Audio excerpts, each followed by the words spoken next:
एक समय की बात है। एक छोटा सा गांव था जहां एक किसान रहता था जिसका नाम ठाकुर था।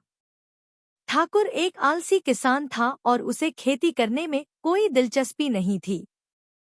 उसके खेतों में फसल उगने की बजाय सिर्फ घास और झाड़ियां ही होती थी।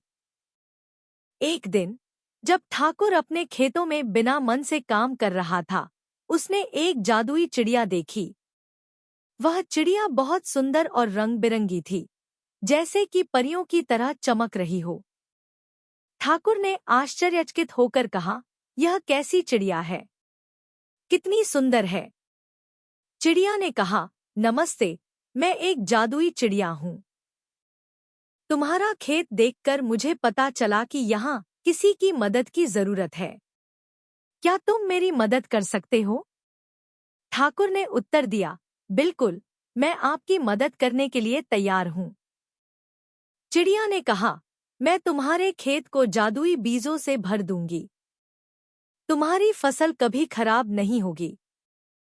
ठाकुर ने खुशी से कहा, धन्यवाद, जादुई चिड़िया। मैं तुम्हें कभी नहीं भूलूंगा। चिड़िया ने अपनी जादुई शक्ति का इस्तेमाल किया और ठाकुर के खेत को जादुई बीजों से भर दिया। कुछ ही दिनों में ठाकुर के खेत में अनोखी फसल उगने लगी। लोग उसके खेत को देखकर हैरान हो गए और बोले, तुम्हारा खेत तो अब जादुई हो गया है।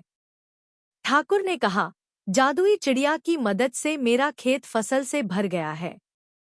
ठाकुर ने अपने आलसीपन को छोड़कर मेहनत करने का फैसला किया। उसने अपने खेत को प्यार से देखना शुरू किया और उसका खेत अब फसल से हरा भरा हो गया। इस कहानी से हमें यह सीख मिलती है कि मेहनत और सही दिशा में काम करने की जादुई शक्ति होती है, जो हर मुश्किल को आसान कर देती है।